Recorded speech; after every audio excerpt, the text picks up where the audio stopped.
La CCMO Mutuelle vous présente Ma Santé et moi sur Radio Mercure. Bonjour à toutes et à tous, très heureux de vous retrouver sur le 93 FM partout dans l'Oise et dans le monde entier sur www.radiomercure.fr. Chaque premier mardi du mois, vous en avez l'habitude, un nouveau numéro de Ma Santé et moi, votre émission santé, sport et bien-être en partenariat avec CCMO Mutuelle. Ce mois-ci, un thème de saison, avec les températures qui baissent et l'arrivée de la neige, même dans notre département ces derniers jours, bien se préparer pour les sports d'hiver. Pour vous donner des conseils, notre expert, conseiller mutualiste à la CCMO et coach sportif, Laurent Chopin, comme tous les mois. Bonjour Laurent. Bonjour Nassim, bonjour à tous. Ça va, pas trop froid sur les derniers jours ici dans l'Oise ? C'est pas ma saison préférée, je dois bien l'avouer. J'aime bien l'eau, mais quand elle est plutôt vers 28-29 degrés, vous voyez, les anciens triathlètes. Pas quand elle est gelée.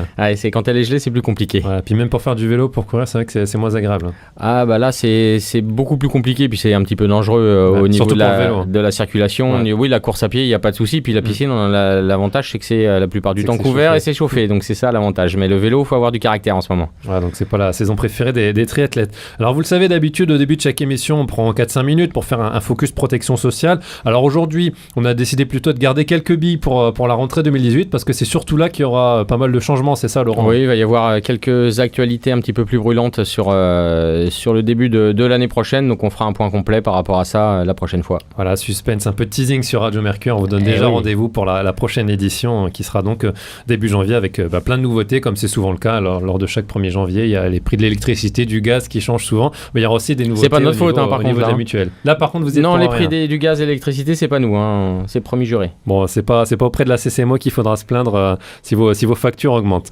Ce que je propose du coup tout de suite avec vous, Laurent, c'est de rentrer dans le vif du sujet. Aujourd'hui, bien se préparer pour les sports d'hiver.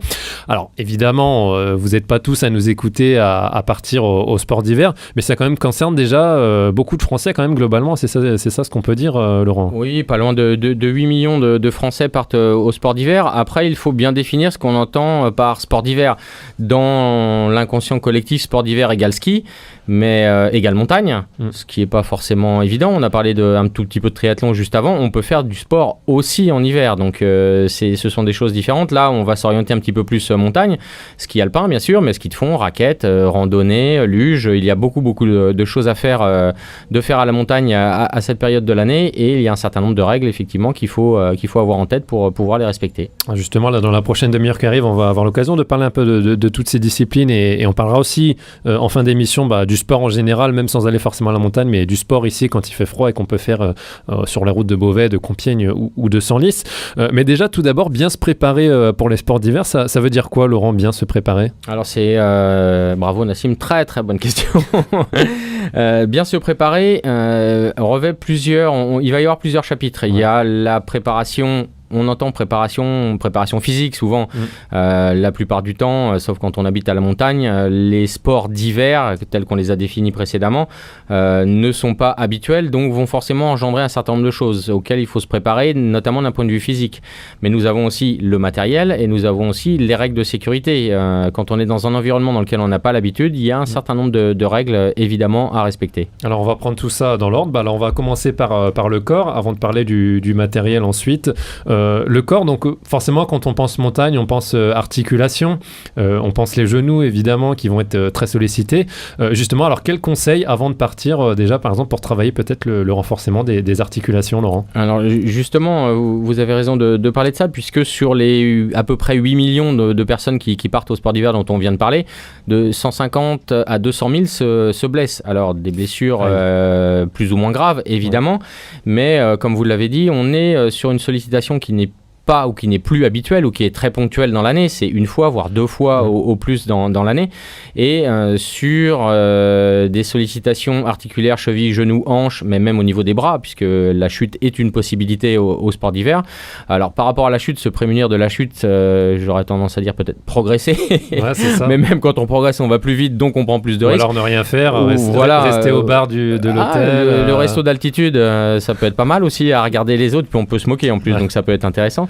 Non, ça va plutôt être d'un point de vue cardio-pulmonaire, donc d'un point de vue physiologique, mais aussi d'un point de vue musculaire.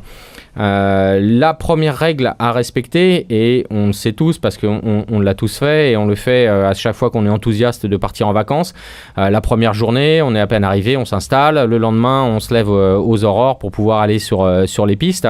Le maître mot dans l'activité physique quelle qu'elle soit et dans l'entraînement, c'est progressivité. Il ne faut pas faire une journée complète de ski la première fois, même s'il fait très beau et qu'on est super enthousiaste et qu'on a envie de profiter justement de ces conditions. On sait très bien que ça peut perturber le reste de la semaine ou le reste des 2 semaines de vacances, puisqu'il va y avoir une génération de courbatures et peut-être de petits problèmes articulaires. Donc autant que possible, essayer de le faire de façon progressive pour pas essayer de se matraquer tout de suite sur des situations un petit peu compliquées. D'où l'importance de se préparer un petit peu en amont et chez soi. Donc on l'a dit, ça va être plutôt la partie inférieure qui va être le plus sollicitée. Donc les jambes avec les articulations cheville, genoux, hanches. Là on peut faire un petit peu de proprioception, donc du travail d'équilibre en léger déséquilibre. Il existe pour ça des petits ustensiles qui sont intéressants. Souvent, la proprioception, pour les gens qui ne comprendraient pas ce terme un peu barbare, c'est par exemple les coussinets un peu mous sur lesquels on essaie de rester debout en équilibre. Exactement. Ça peut être des ballons, c'est ça? Tout à fait, complètement. Ça peut être même les petites boules qui sont utilisées en fitness, on se met un petit peu en équilibre dessus. Ça permet déjà de renforcer les articulations, puisque ce sont aussi des outils qui servent à la rééducation quand on a eu une entorse de cheville ou une entorse de genou. Alors les kinés utilisent beaucoup le plateau de Freeman. C'est une planche avec une demi-sphère en dessous et qui génère du déséquilibre et qui permet de rééquilibrer, de renforcer de façon très tranquille à la fois les tendons et les muscles qui ont éventuellement été lésés sur une entorse. Donc ça peut être intéressant. C'est la planche sur laquelle on tient jamais plus de 2 secondes généralement, c'est ça? Ouais, sans qu'elle tape un peu sur les côtés comme ça, là, ça fait... Ça ressemble à du cirque, hein, c'est un petit peu ça aussi. Et on est, voilà, imaginez l'ours, vous savez, qui est en équilibre sur son ballon et puis qui avance, on est sur de la proprioception pure, là, bien sûr. Ou les bûcherons canadiens, vous savez, qui courent sur les troncs d'arbres, là, ça aussi, c'est de la proprioception pure.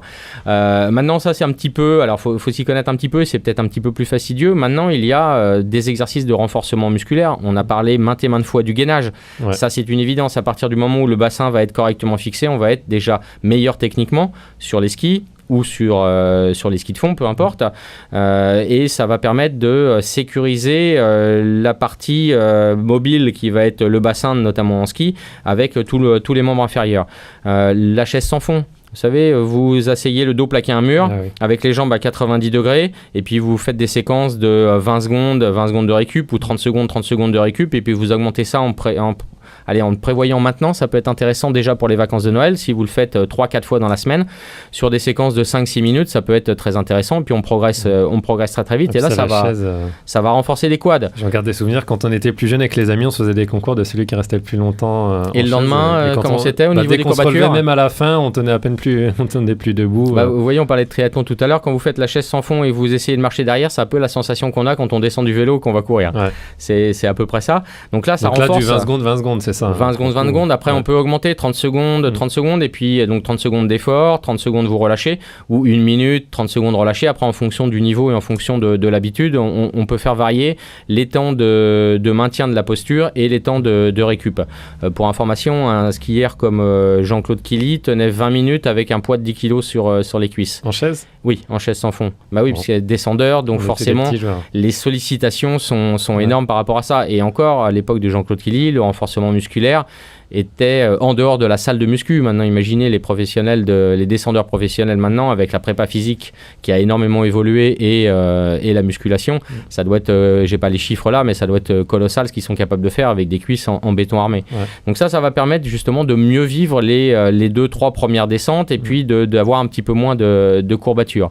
Ensuite, d'un point de vue cardiaque, eh bien, pourquoi pas essayer d'aller refaire un petit peu de marche, un petit footing ou un petit tour de VTT, même si les conditions, on l'a dit, sont pas super, ou aller faire un petit tour à la piscine. En tout cas, essayer de remettre le métabolisme en marche pour que vous n'ayez pas l'inconfort des premiers efforts et qui peut être perturbante, d'autant plus en altitude.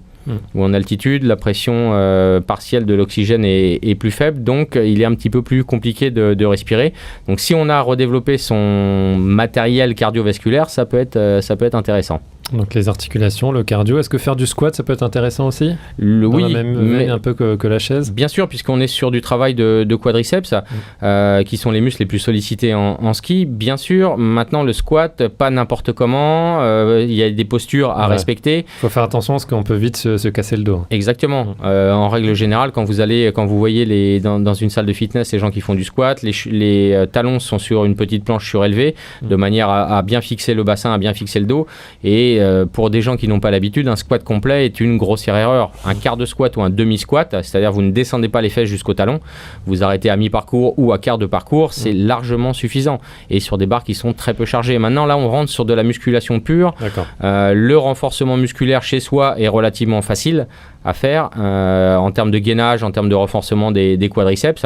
Et puis, au lieu de prendre l'ascenseur, prenez l'escalier. Ça peut être pas mal aussi. Ouais, ça suffit. On n'est pas obligé d'être un très grand sportif non plus pour aller au sport d'hiver. Bien sûr que non. L'objectif est juste de se faciliter un tout petit peu les premières descentes, et puis la première journée en tout cas, et puis de limiter le risque de blessure, déjà parce qu'on a fait un petit peu de renforcement.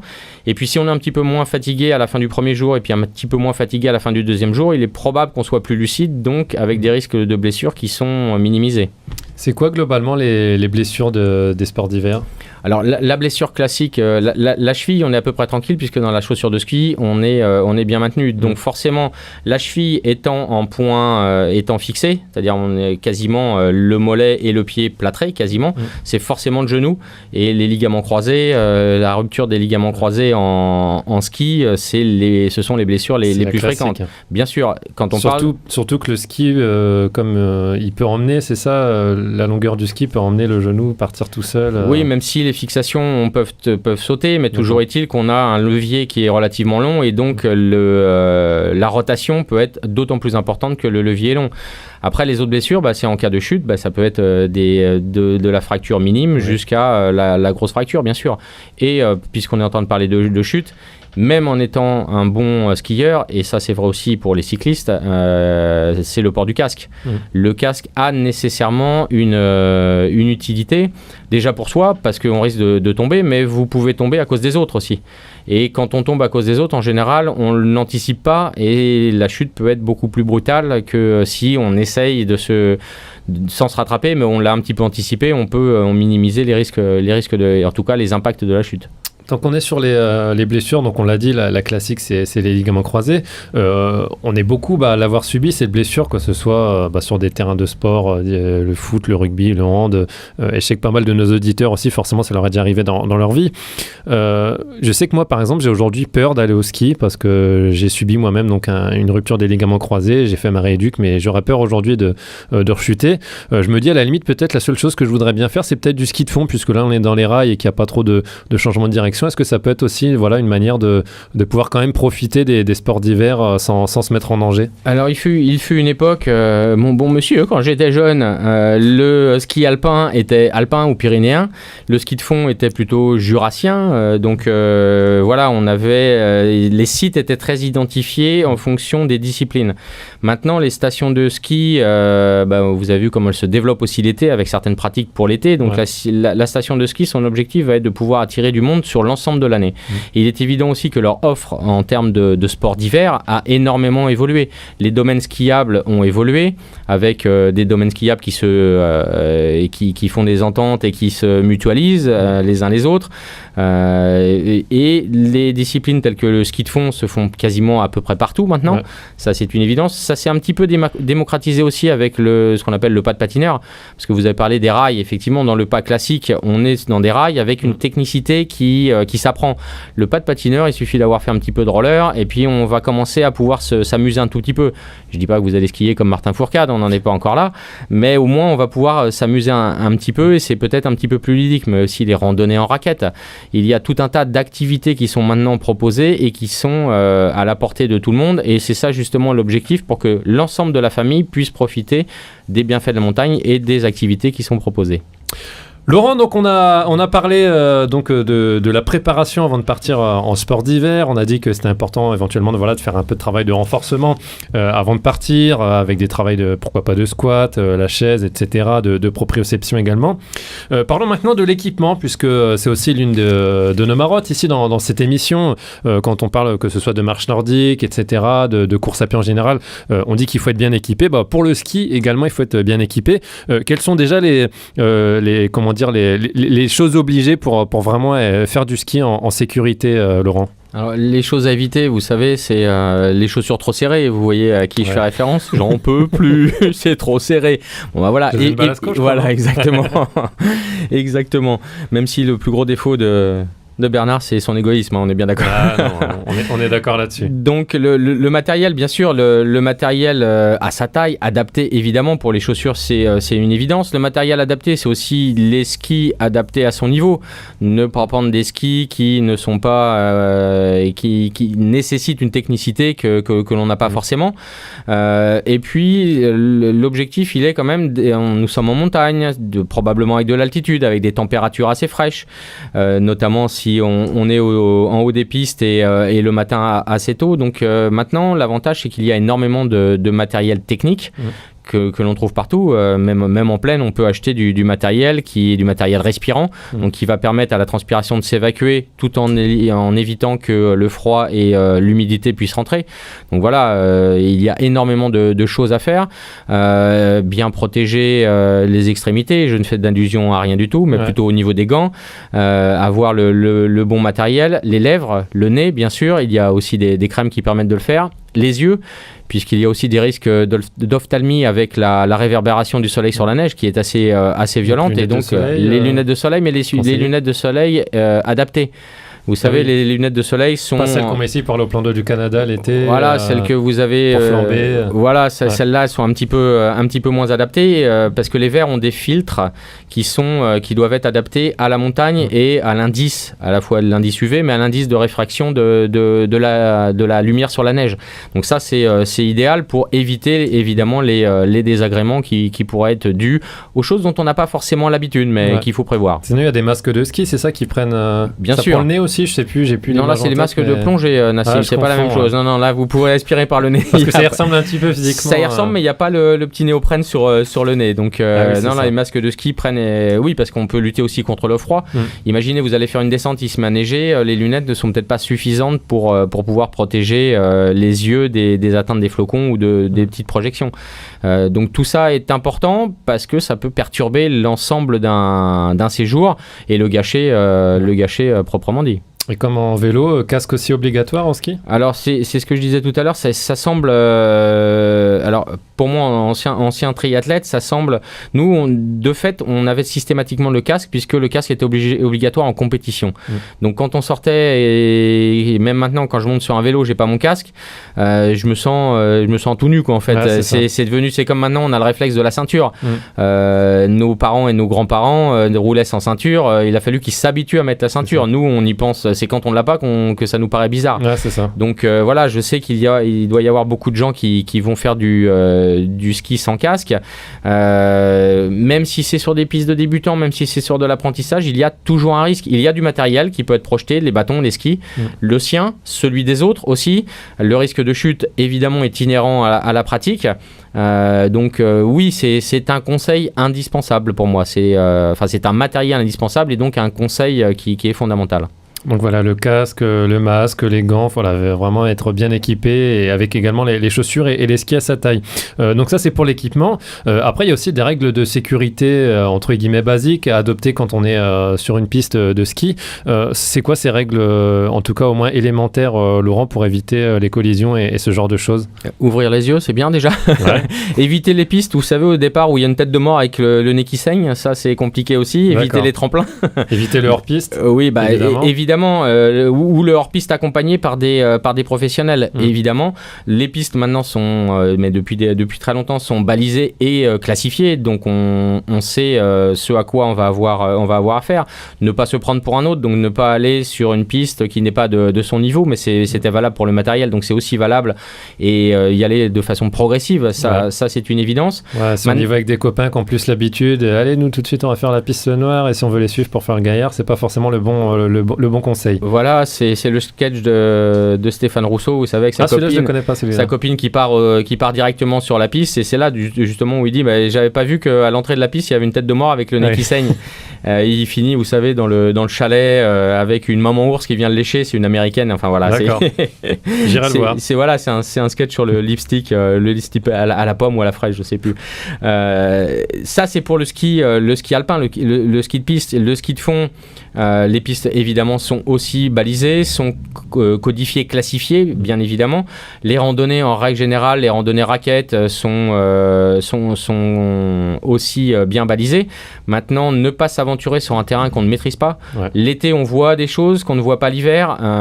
Les trous, il y a un certain nombre de choses. Quand on n'est pas habitué, on n'est pas forcément capable de lire la piste correctement, ou l'endroit où on va mettre les pieds. Est-ce que c'est solide, pas solide?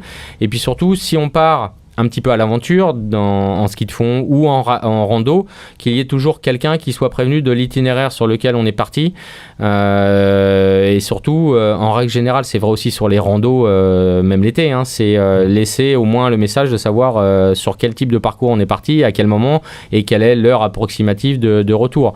Maintenant, le gros avantage, c'est qu'avec le téléphone portable qui doit passer à peu près partout, on a toujours les moyens de se sécuriser et d'appeler ou d'envoyer un message. Bon, et puis il y a aussi des règles de base. J'imagine qu'on croise pas la route sur une piste, c'est ça? On la traverse pas en horizontal, peut-être? Oui, c'est sûr que même si on vient de la droite, la priorité, en général, on part du haut pour aller vers le bas. C'est rarement en travers. Des fois, il y a des gens qui aiment bien se balader ou rester là. Oui, ou celui qui va croire qu'il est capable de faire des belles trajectoires avec des belles courbes, alors que c'est pas forcément le cas, et qui ne respecte pas forcément les autres. Évidemment, mais ça, j'aurais tendance à dire, c'est juste du bon sens et de la courtoisie. Il n'y a pas de règles. Alors moi, je suis pas expert en sport d'hiver, c'est pour ça que je pose des questions. Et si, bien sûr, il y a évidemment des règles, mais qui sont aussi des règles de bon sens. D'accord. Okay. Quelqu'un qui va essayer de skier dans l'autre sens, ça va être compliqué. Imaginez, vous savez, c'est toujours dans les bronzés, quand je crois que c'est Christian Clavier arrive, et puis il y a la file de gens qui est en train d'attendre, il arrive, clac, ping, il les bouscule, il les fait tous tomber comme des dominos. Voilà, évidemment, il y a ce genre de règles, mais c'est simplement du bon sens et de la courtoisie à respecter. Et puis s'adapter, mais un peu comme dans les couloirs du métro, on s'adapte à la vitesse à laquelle les gens se déplacent et à la densité. C'est vrai sur l'autoroute, c'est vrai sur tous les lieux de circulation.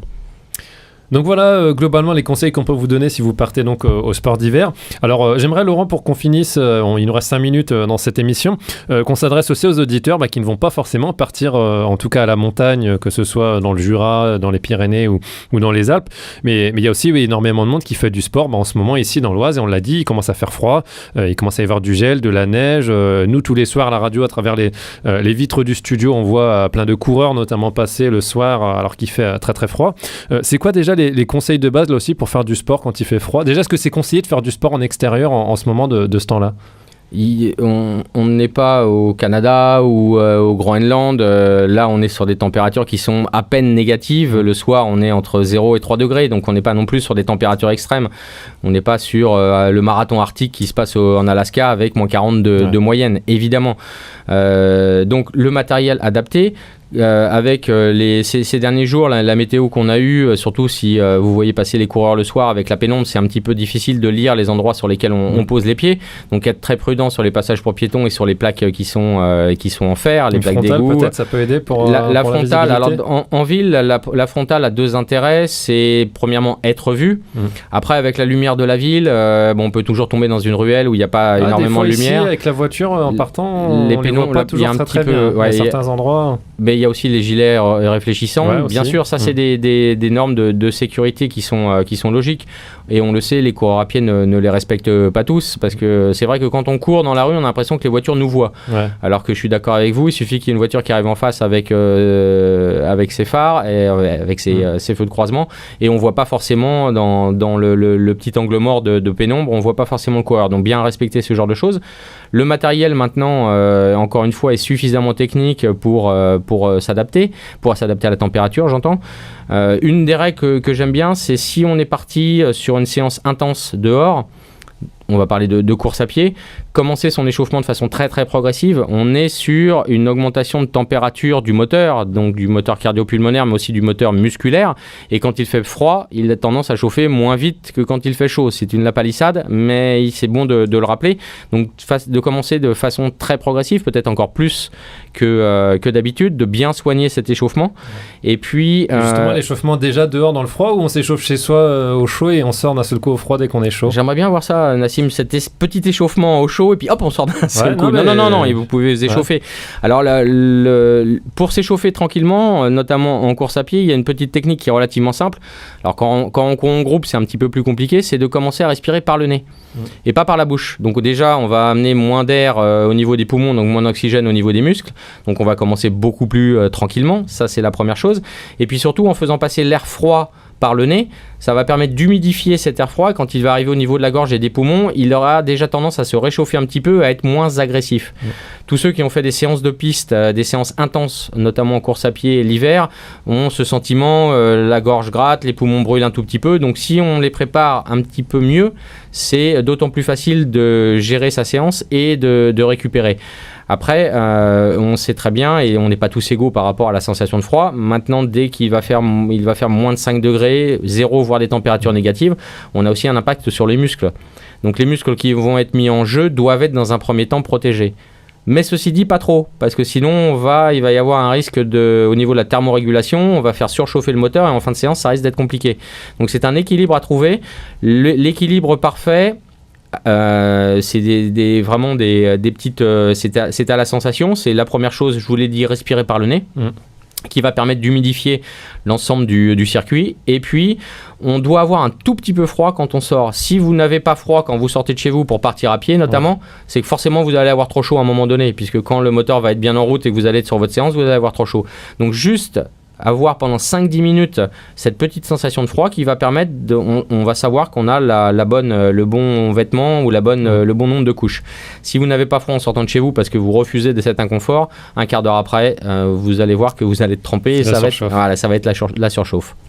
Merci Laurent pour tous ces conseils. Si des auditeurs nous rejoignent seulement à l'instant et qui n'ont pas pu écouter toute l'émission, déjà sachez qu'il y a la rediffusion samedi matin, mais sinon il y a également aussi possibilité d'avoir quelques informations sur le site internet de la CCMO, c'est ça? Oui, et puis il y a tout, évidemment, l'ensemble sur internet, sur la toile, on trouve énormément de conseils pratiques avant les départs, mais maintenant on trouve des conseils pratiques pour tout, donc c'est relativement facile.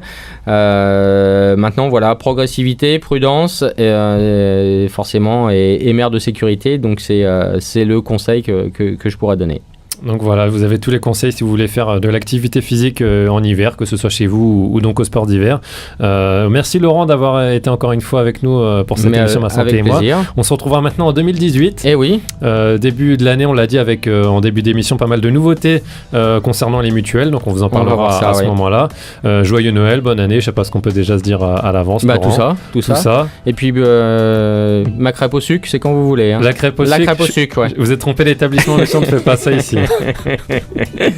Bon, c'est le moment de remercier Jean-Claude Saint-Paul, pardon. Excusez-moi le lapsus du côté de la technique, accompagné de Mehdi Zunga, qui lui aussi, justement, les sports d'hiver, il en a fait un petit peu avec sa voiture hier, une sorte de trophée Andros. Alors lui, ça va, il était au chaud dans sa voiture, mais et encore, voilà. Je suis pas sûr qu'il soit complètement au chaud mais bon, il s'en est sorti indemne et il est là, et il sera toujours là sur Radio Mercure pour vous présenter notamment Urban Connection et Electronic Therapy. Merci à vous les auditeurs, et puis si vous avez envie de voir nos têtes aussi, parce que vous entendez beaucoup notre voix, sachez qu'il y a aussi la vidéo sur YouTube, sur notre chaîne YouTube. Vous pourrez comme ça percevoir le joli Laurent Chopin. La bobine. Mister Mister Oise 1995, je le rappelle. Ah, Jean-Claude Nassim, il est temps que l'année se termine quand même. Ouais, bon, c'est bien, voilà. Je pense qu'il est mort, voilà, il est temps qu'on rende l'antenne. En tout cas, prudence à vous aussi sur la route, puisqu'en moment, vous l'avez vu, dans l'Oise, on a pas mal de verglas, de neige qui tombe. Donc voilà, c'est la période. Donc prudence à vous, surtout si vous nous écoutez en voiture. Et puis, une belle fin de journée à l'écoute des programmes de Radio Mercure.